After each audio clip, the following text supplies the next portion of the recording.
a nossa última mensagem dessa série. E hoje a gente vai falar de alguns temas assim bem interessantes, algumas coisas que eu acho que vai ajudar a gente a organizar mais ainda a nossa alma, pôr a nossa alma em ordem. Eu quero fazer uma outra oração com você, para que teu coração fique centrado nisso aqui, para que essa palavra alcance o teu coração de forma intensa, tá bom? Então vamos orar. Pai querido, eu quero pedir que o Teu Espírito Santo nos conecte agora com a Tua palavra e que ela faça sentido e fale profundamente ao nosso coração. Quero pedir que cada um, em qualquer lugar que esteja, as famílias, ó Deus, que o Senhor possa, em nome de Jesus, nos ajuntar, nos unir num elo espiritual e falar profundamente no nosso coração, que caia essa semente no nosso coração e frutifique estrondosamente. Em nome de Jesus. Amém. Beleza, pessoal? Hoje nós vamos falar sobre põe a sua alma em ordem, de emperrado a seguindo em frente. De emperrado a seguindo em frente. Depois dessa série, chegando agora, você provavelmente já sabe o que tem que mudar, você já identificou algumas áreas de ajuste na sua vida, né? Você já viu algumas coisas que pegam, então eu quero te convidar a moldar o seu processo de pacificação da alma, identificando épocas e tempos.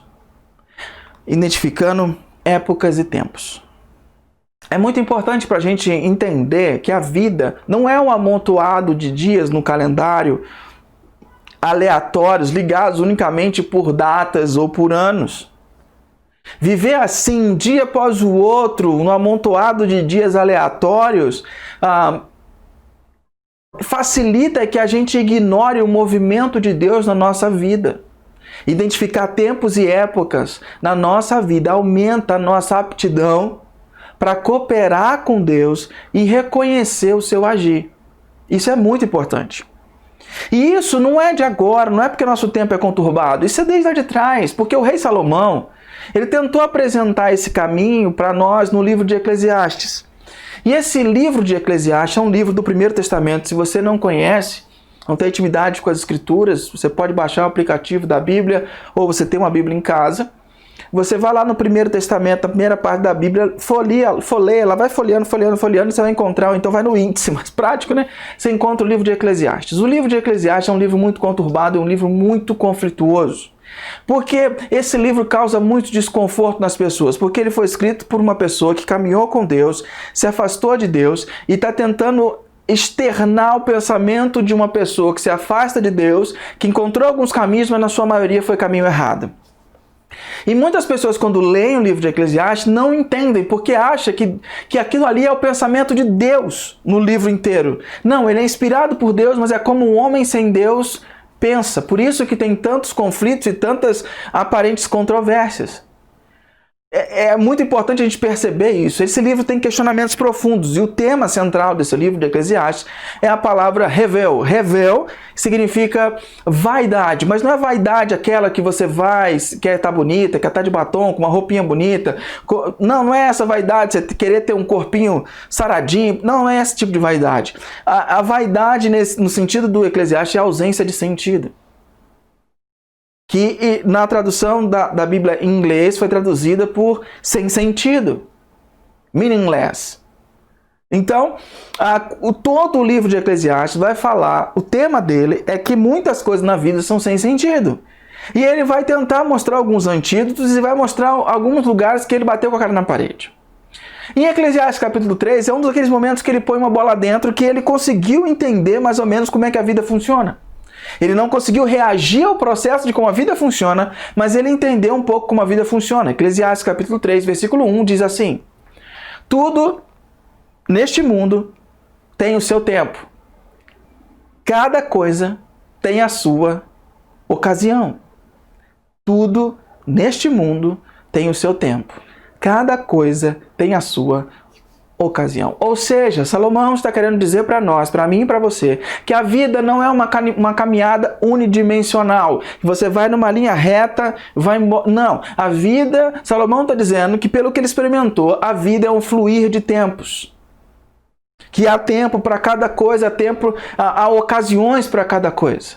Por exemplo, já houve na sua vida um momento que você era solteiro, solteira, e você cobiçava o amado, o tão esperado há de vir, né? Que você esperava o amado, esperava a amada, que você ansiava por não estar mais solteiro, solteira.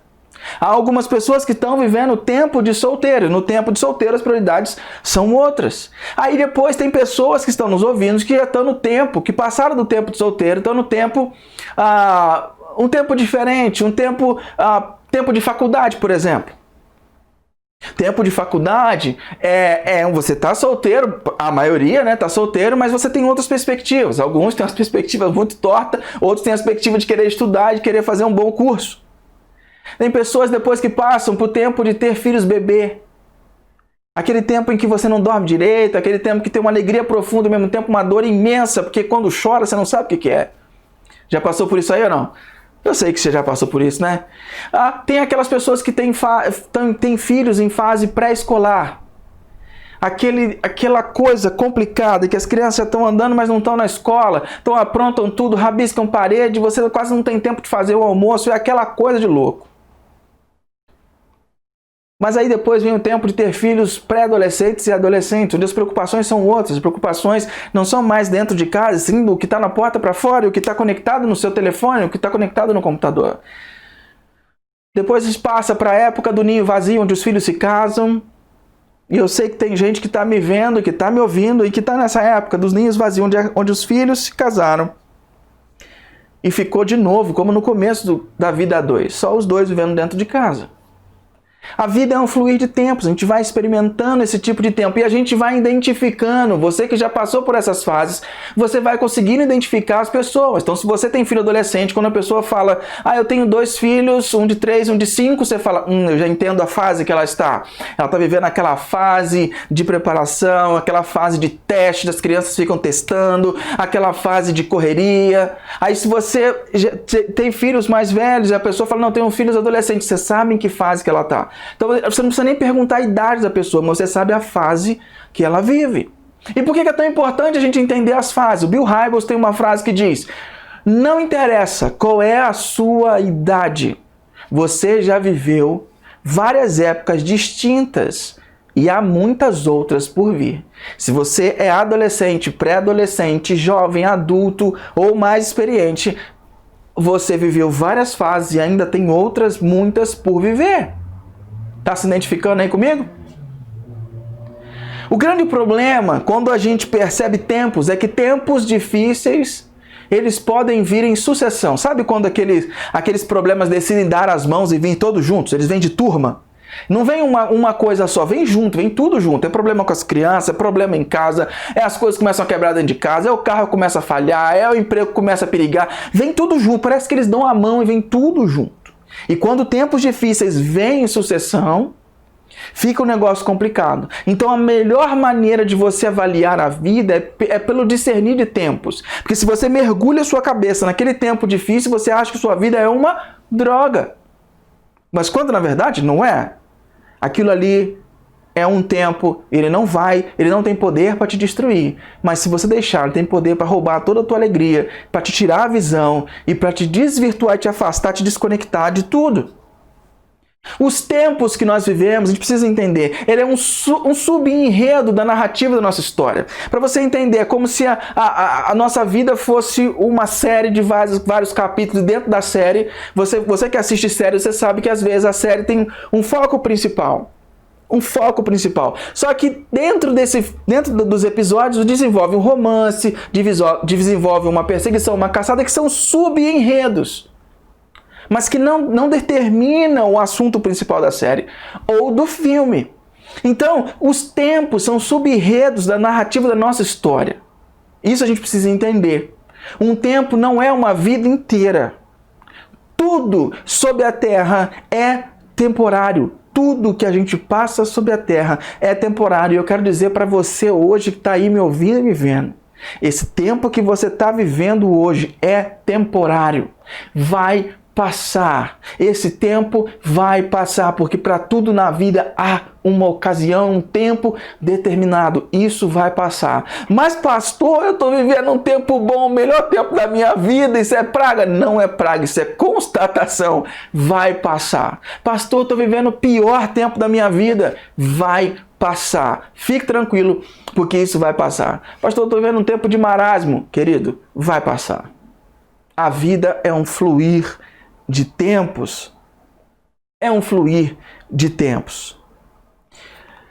Queridos, Salomão diz em Eclesiastes 3, versículo 2 a 8, ele explana mais ou menos 28 tempos, que o meu desejo, ao ler esse texto, explanar esse texto, aconteça o que a Sandra colocou aqui no comentário, ela disse, bom dia, que Deus possa agir na vida de cada um de nós. Então, que Deus possa agir na tua vida no entender desse texto. Eclesiastes capítulo 3, versículo 2 a 8 diz assim,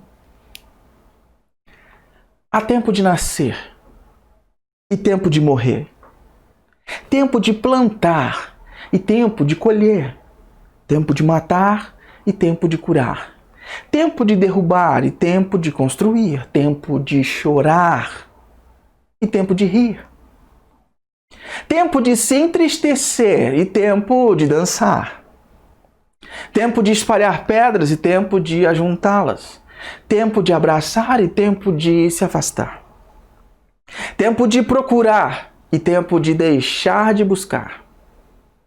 Há tempo de guardar e tempo de jogar fora. Tempo de rasgar e tempo de remendar. Tempo de calar e tempo de falar. Tempo de amar e tempo de odiar. Tempo de guerra e tempo de paz.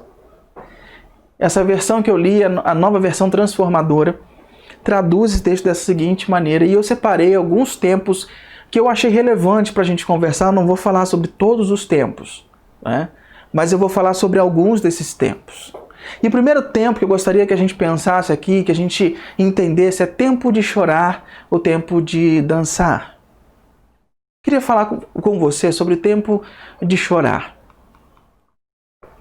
Querido, toda perda nos lança num tempo de chorar, num tempo de prantear, num tempo de tristeza. E é importante que é necessário a gente aprender a chorar.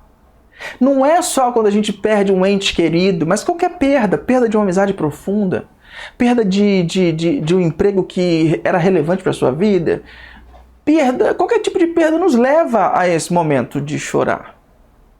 Só que a profundidade, a nossa constituição natural, a intensidade e o ritmo desse tempo de prantear, tempo de chorar, são particulares. Cada um vai prantear ou vai chorar de acordo com as suas características principais. Então, nós não podemos confundir maneiras diferentes de sofrer de não sofrer.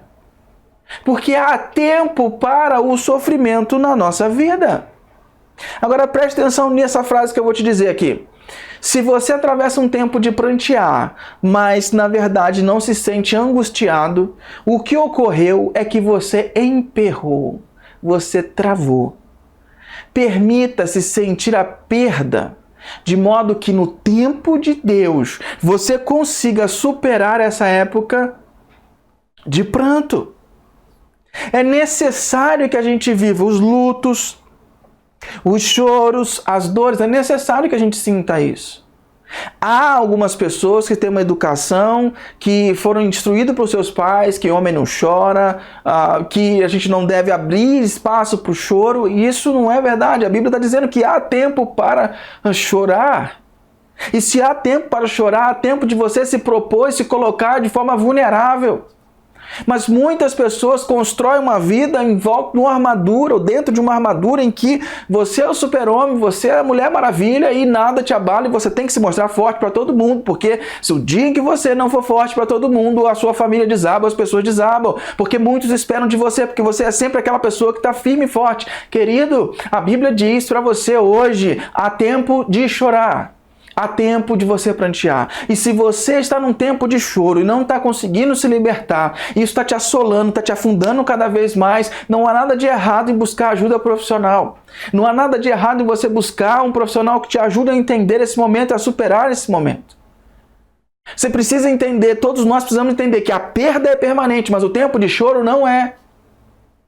A perda ela é permanente, mas o tempo de choro não. E não adianta você se isolar, porque o isolamento, ele amplifica.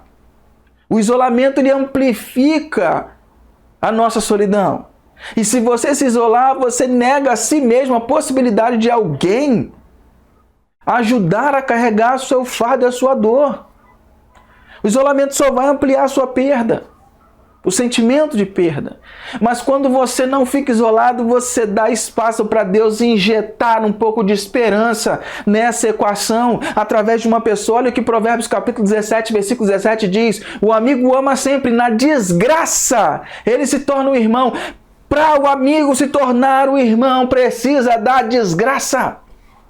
Precisa do tempo de choro. É no tempo de choro que você faz amizades ou conhece pessoas que vão ser marcantes na sua vida para o resto dela. Percebe? Quando você abre espaço e não se isola, você abre espaço para Deus injetar esperança e você formar novas amizades, formar um futuro brilhante de uma parceria para a vida.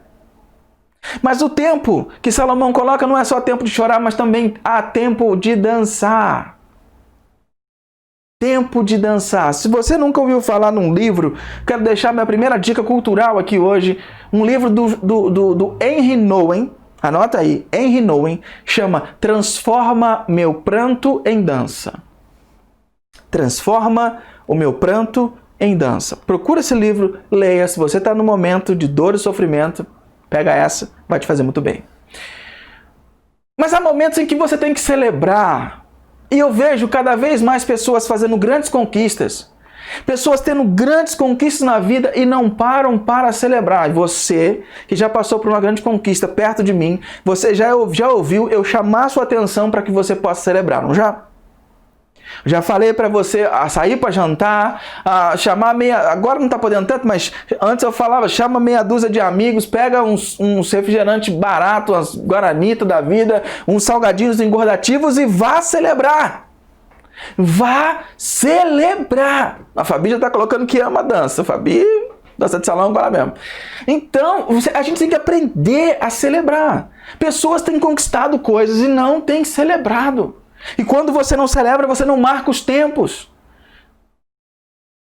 Quando o tão esperado bebê chega, que celebração você fez? A adoção foi aprovada.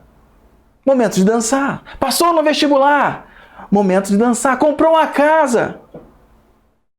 Seu time ganha. Aleluia. Tem que celebrar. Você ganhou uma promoção no trabalho. Tempo de dançar. O emprego tão sonhado chegou. Querido, é tão importante você parar para aprender a celebrar, que no Primeiro Testamento, de forma didática, Deus obrigava o povo a dançar, a celebrar. Os tempos de festa eram obrigatórios. Tinham várias festas no ano que o povo tinha que parar para celebrar. E Deus sabia da importância disso, por isso instituiu isso para o povo. Estou falando que a gente tem que pegar as festas do Primeiro Testamento, trazer para cá e vamos celebrar com um quiparzinho e deixar a barba crescendo. Nada disso que eu estou falando. Eu estou dizendo que no intuito didático, Deus colocou as festas como marcos para eles celebrarem e não deixarem passar. Hoje, a vida é tão corrida, que você não está tendo tempo de celebrar. Não deixe os tempos de dança passarem despercebidos. Sabe por que a gente tem deixado passar despercebido? Porque nós sentimos muito mais a perda do que celebramos o ganho. Quando a gente conquista, celebra ali, mas já está pronto, já está antenado na próxima coisa, ou aquilo não causa tanta alegria no coração. Mas quando a gente perde, é uma lamúria, é um lamento, é uma coisa de louco, rapaz. Queridos, marque os acontecimentos da sua vida com celebração. Tire fotos. Dedique palavras de bênção e ação de graças. Agradeça a Deus. Ore, abençoe a casa nova. Comprou o carro, ore, agradeça a Deus. Abençoe o carro novo. Celebre. Recebeu promoção, oferta um valor para alguém, uma oferta de gratidão a Deus. Marque o tempo. A gente tem uma ferramenta na nossa comunidade que chama Pote de Gratidão, que talvez tenha sido esquecido por você nesse ano. O Pote de Gratidão serve para isso, para você marcar as coisas que acontecem, para você perceber que a sua vida não é um confluir de dias e não ficar só marcado pelas coisas negativas. Valorize os tempos de dança. Beleza? Ok. Um outro tempo que eu separei muito interessante para a gente pensar aqui é tempo de abraçar ou tempo de se conter. Aqui o bicho vai pegar. Vamos lá. Querido, há pessoas confiáveis na nossa vida. Há pessoas confiáveis na nossa vida, dignas de abraços físicos ou abraços de coração, ações. Essas pessoas abraça, acolhe, chama para perto. Mas há pessoas que não são confiáveis. A gente falou bastante sobre isso, na mensagem sobre amizades. Então, quanto a essas pessoas, se afaste. Mas esse versículo onde está contido esse tempo é muito interessante. Versículo 5 fala assim: tempo de espalhar pedras e tempo de ajuntá-las, tempo de abraçar e tempo de se afastar.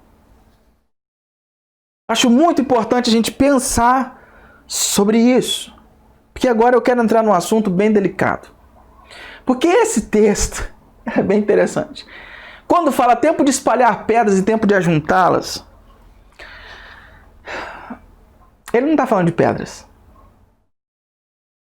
Segundo vários comentaristas especializados, dizem que à luz do restante do versículo, a interpretação judia, que parece melhor, é que é uma metáfora que se aplica ao casamento.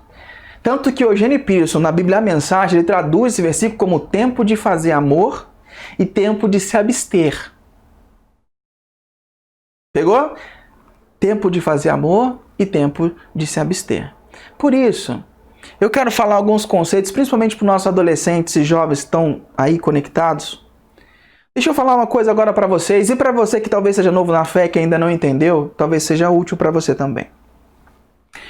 Existe um princípio que nossos professores de segundo grau, os professores da faculdade, os youtubers, os influencers de Instagram e todo mundo, eles estão pautados num princípio de que a cultura é neutra. O que é isso? Deixa eu tentar explicar isso para você de uma forma mais fácil. Todas essas pessoas que a gente ouve, tanto em televisão, em seriado, no YouTube, Instagram, Twitch, ou seja lá onde for que você consome conteúdo, eles entendem que a religião, a espiritualidade é algo de cunho extremamente particular e que deve influenciar somente a sua vida. Não deve influenciar a vida dos outros.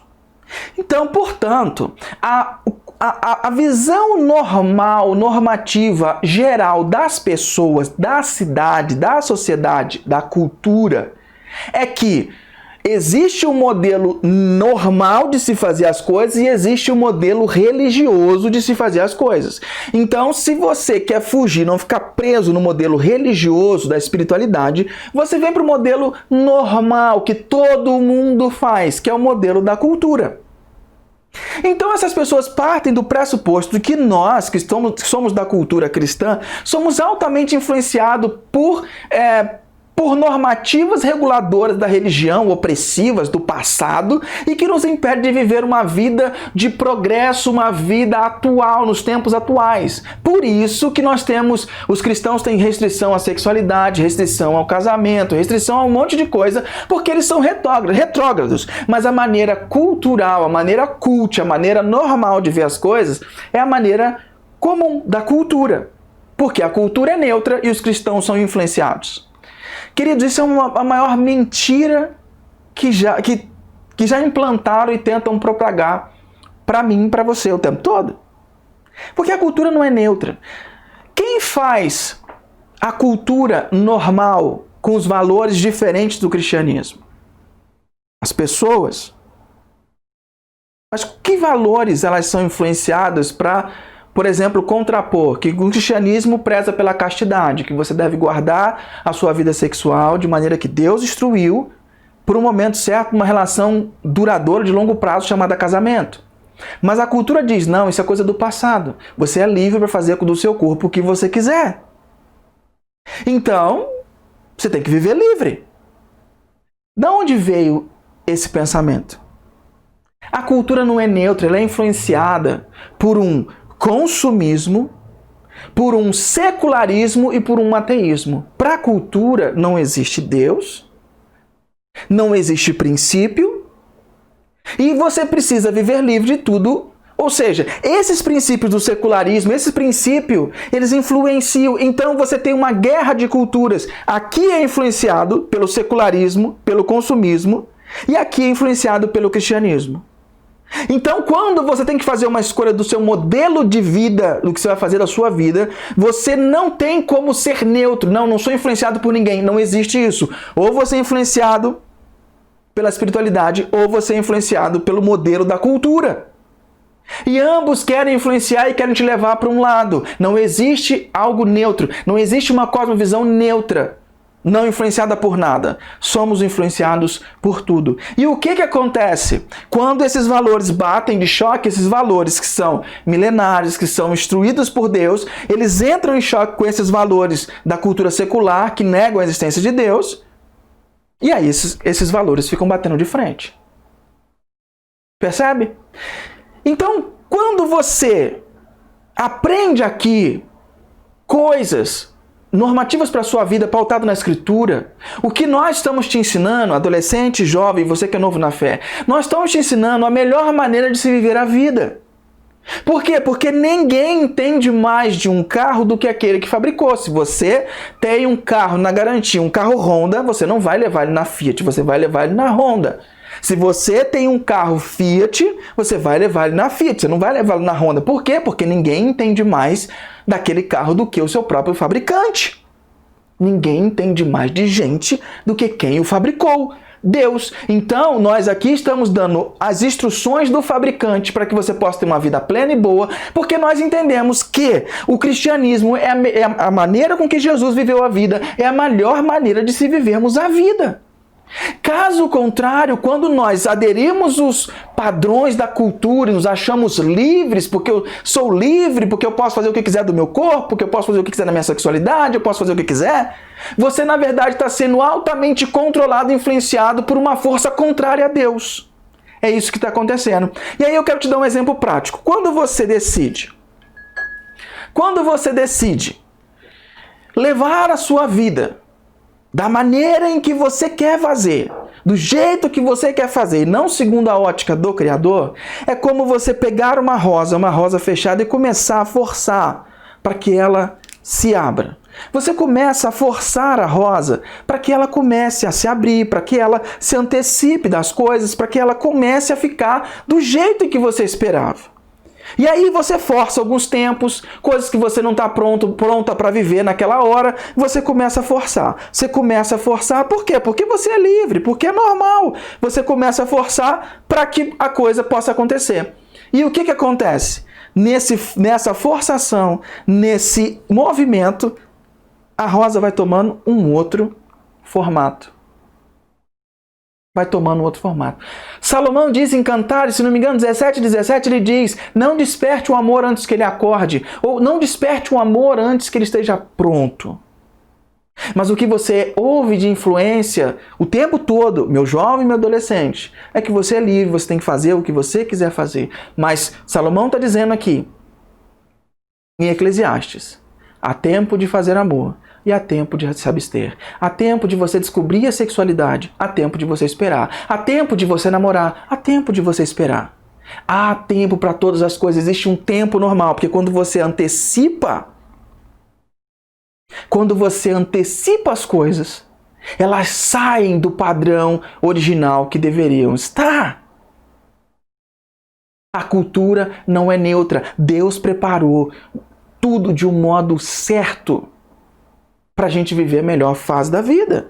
E aí, quando você experimenta tudo, abriu tudo, viu tudo, não tem mais conserto. Não tem mais como voltar atrás. E fica totalmente diferente, por exemplo, de uma rosa que se abre no tempo normal e natural. Não tem como ficar igual. Não tem como ser igual. Tá fazendo esse sentido para você isso aí? Ou a metáfora pela televisão não ficou legal? Fala para mim!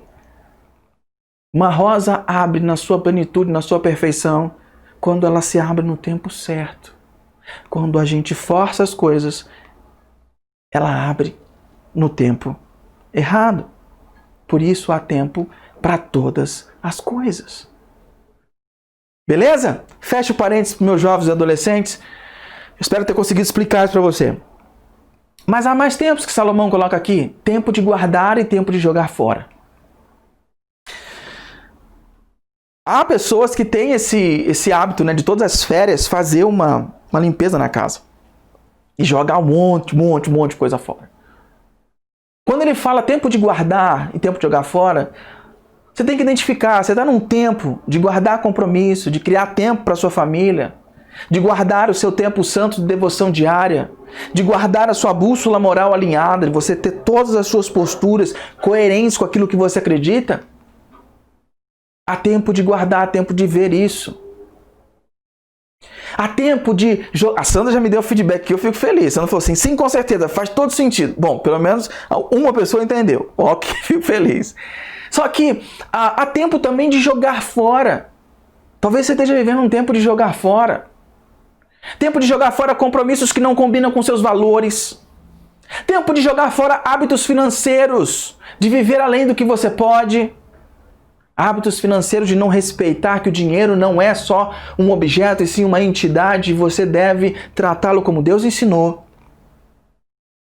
Há tempo de jogar fora, talvez romper relacionamentos superficiais. A Raíssa me deu para entender.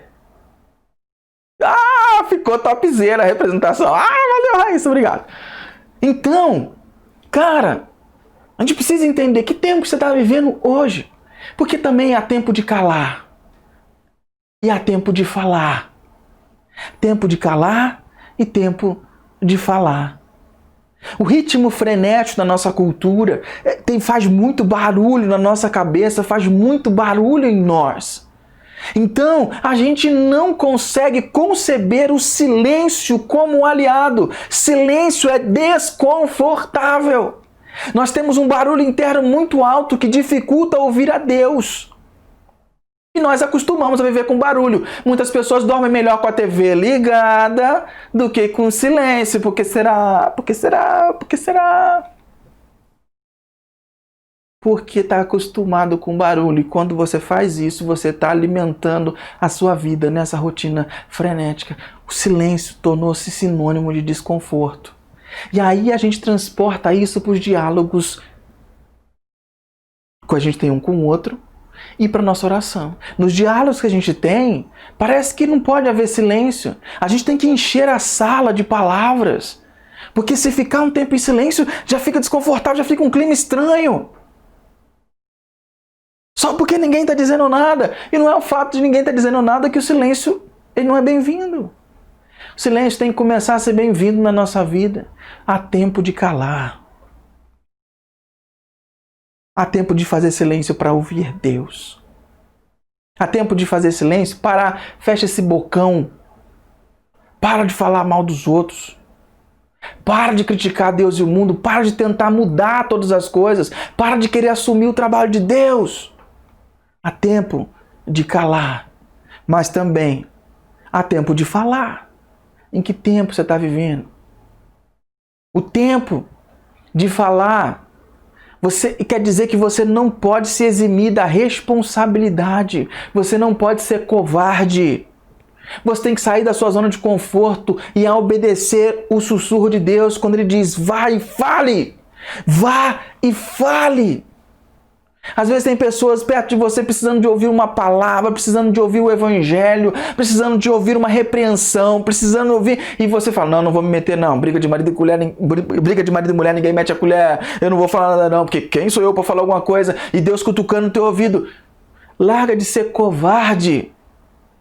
Há tempo de falar. Há tempos em que você precisa falar, mesmo que isso seja arriscado ou desagradável. Quando souber que é esse tempo, fale, não deixe para lá. A Rosana diz assim, sim, deu para entender, a rosa forçada ficou feinha, coitada, mas a outra top, tudo no seu tempo certo, assim dá resultado, é verdade. A Cida está dizendo, entendo isso como pular etapa e por experiência causa danos para o resto da vida. Ouça quem tem experiência. Ouça quem tem experiência. A Cida falando, causa danos para o resto da vida.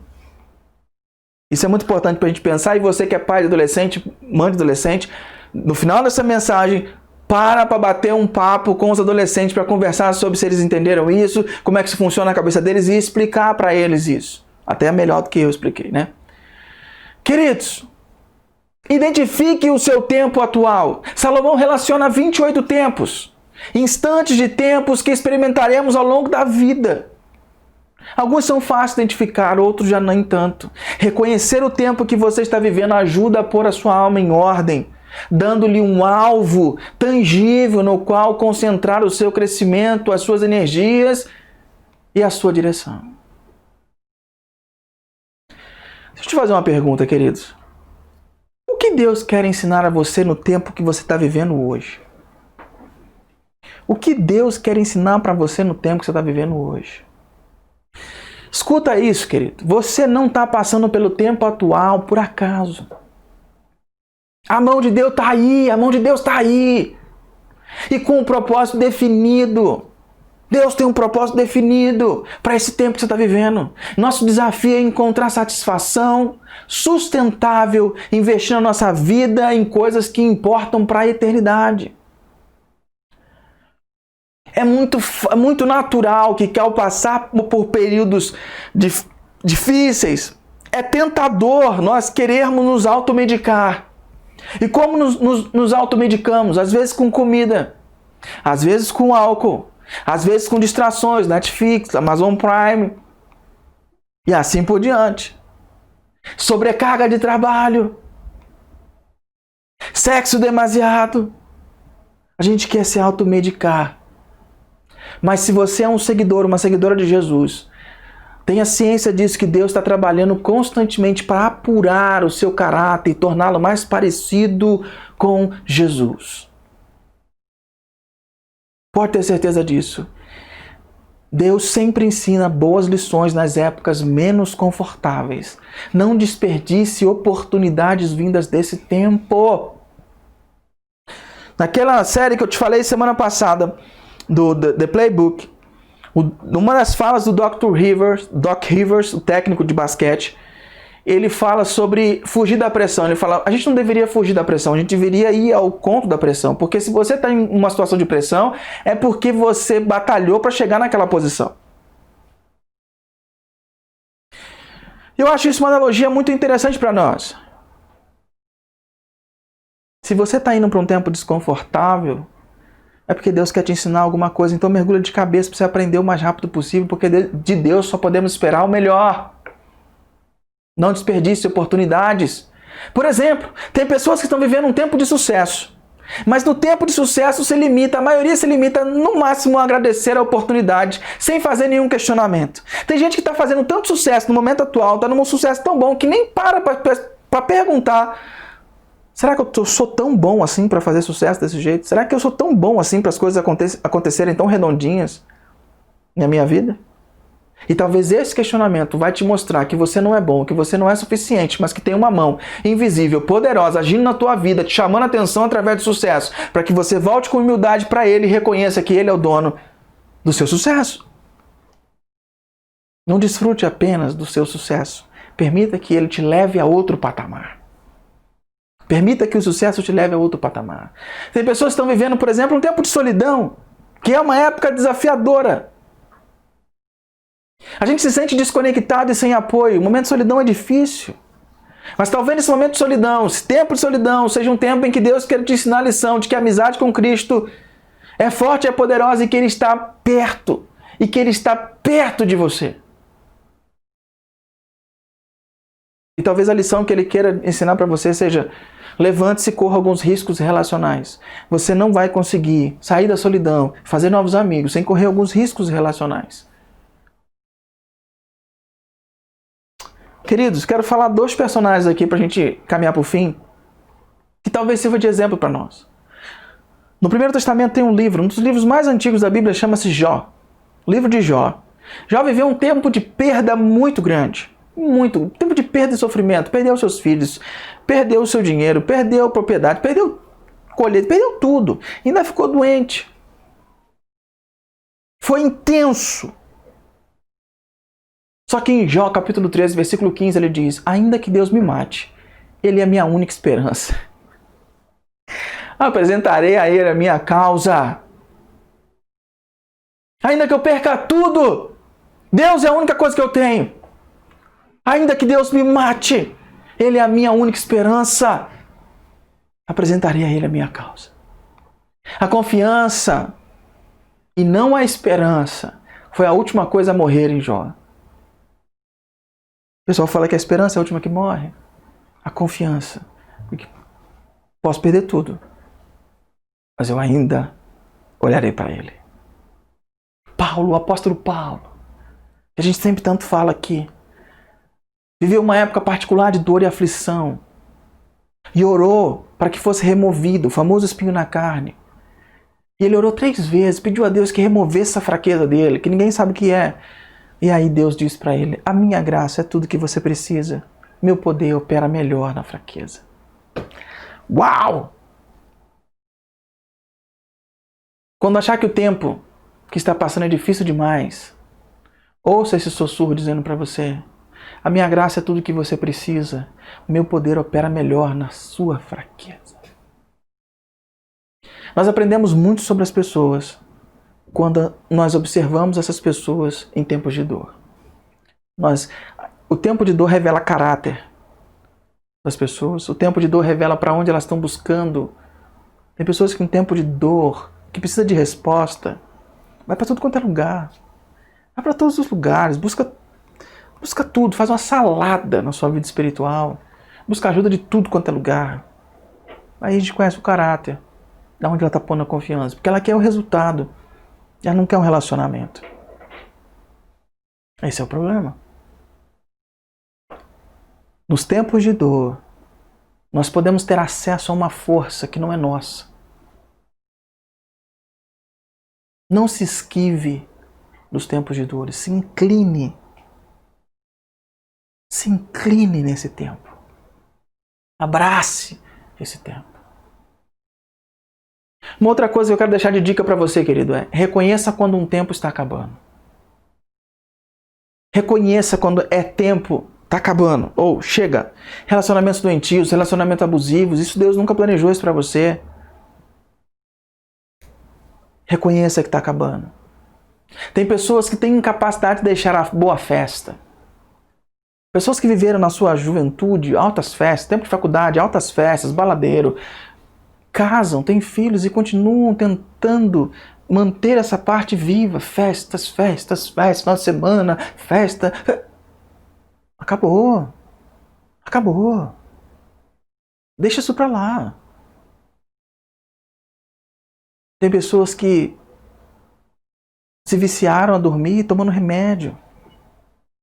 Chega. Vamos buscar outro caminho.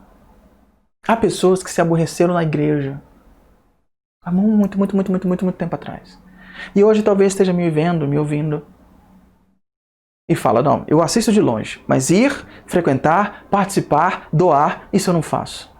Sabe por quê? Porque talvez há 50 anos atrás, há 20 anos atrás, há 10 anos atrás, ocorreu uma ferida com pessoas distintas. E a pessoa emperrou. Foi há tanto tempo. Isso não deveria estar te emperrando hoje. Não use o comportamento ruim de outra pessoa como desculpa para você não investigar a Deus profundamente. Acabou. Siga em frente. Há pessoas que precisam liberar perdão. Não lembram nem mais a ofensa que foi feita, mas guarda o rancor. Querido, não fique esperando justiça da pessoa que te ofendeu. Siga em frente, libera o perdão. e vamos embora. Reconheça quando o tempo está acabando. E a última coisa que eu quero falar para você hoje é o tempo final. O tempo final. Eclesiastes capítulo 3, versículo 11 fala assim: Ele, Deus, fez tudo apropriado ao seu tempo. Também pôs no coração do homem o anseio pela eternidade. Mas mesmo assim, ninguém é capaz de entender toda a obra de Deus do começo ao fim. O que Salomão concluiu, ele entendeu das bolas fora e bolas dentro que ele deu, e a inteligência bíblica nos mostra que a vida aqui não é nosso tempo final. Deus colocou um senso de eternidade dentro de nós. Ele colocou esse dentro de nós um vazio, uma necessidade de buscar alguma coisa maior, para que a gente sempre pudesse, de uma maneira direita ou torta, pudesse voltar para Ele. E por que a gente precisava voltar para Ele? Porque nós estávamos perdidos e desfigurados pela desconexão. Adão e Eva, nossos primeiros pais, estavam uma vida conectada com Deus, uma vida certinha, e decidiram fazer como a gente fez com aquela rosa. Eles decidiram abrir por si só os seus processos, decidiram assumir para si a prerrogativa de dizer o que é certo e o que é errado, e fazer o que quisesse com o seu corpo, sem ficar orientado pelo que Deus tinha. E quando eles fizeram isso, a rebeldia tomou conta, se rebelaram, a rebeldia tomou conta do seu coração, a morte entrou no mundo. Eles se desconectaram de Deus. Estavam destinados a morrer. Ficaram desconectados. Condenados à sua própria sorte. Porque decidiram viver só por si. E com uma agressão enorme contra Deus. Pesando sobre eles e sobre todos os descendentes deles. Que somos nós. A humanidade estava toda desconectada. Porque os seus representantes maiores se desconectaram. E todos que nasceram deles foram desconectados. Mas Jesus nasceu de forma diferente. Jesus foi colocado dentro de Maria, quando ainda era virgem. Maria gestou Jesus com todo amor e carinho. Cuidou de Jesus. Jesus, quando chegou na sua maturidade, ele decidiu então que era hora de cumprir o seu ministério. E ele vai numa missão de limpar o nosso nome no Serasa de Deus. E para limpar o nosso nome no Serasa de Deus, precisava de derramamento de sangue, porque sem derramamento de sangue não há perdão de pecados. Isso é uma lei do universo. Então Jesus vive uma vida sem pecado, vai para a cruz, morre, e com o seu sangue ele limpa o nosso nome. Ele paga a nossa dívida e nos dá um novo começo, um novo tempo. E as Escrituras dizem que se você achar graça e perdão por meio de Jesus, no seu tempo de vida aqui na terra, você seguirá bem acompanhado, vai aprender ótimas lições e será convidado a passar dessa vida para uma eternidade para viver na companhia dele, gozando da alegria e da vida nova que ele vai nos apresentar. Mas se você hoje decide não optar, ou decide optar por, nesse seu tempo terreno, viver longe de Deus e longe das pessoas, viver por independência, viver como a decisão de Adão e Eva, apartada da mão estendida de Deus, escolher os seus próprios caminhos, Deus vai honrar a sua escolha, Ele vai respeitar a sua escolha e dará uma eternidade para você viver longe dele. A decisão que você toma em relação a Deus hoje prevalecerá na eternidade. E lembre-se, o próximo tempo é para sempre. O próximo tempo nosso é para sempre. Então, se você não tem certeza de onde passará o tempo eterno, decida hoje, decida agora. Sai desse tempo de futuro incerto para o tempo de paz, de esperança espiritual. Siga em frente. Não fique travado. É isso que eu tinha para compartilhar com você hoje. Eu gostaria que você pudesse meditar sobre isso, fazer uma oração enquanto nós tocamos uma canção. E depois, no final, vou ler os comentários, vou orar, dar a bênção e a gente encerra esse momento. Mas responda a Deus sobre o que Ele falou para você nesse momento. Aproveite esse tempo para isso.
Pai querido, nós pedimos que o Senhor nos traga sempre para perto de Ti, nos amarre a Ti.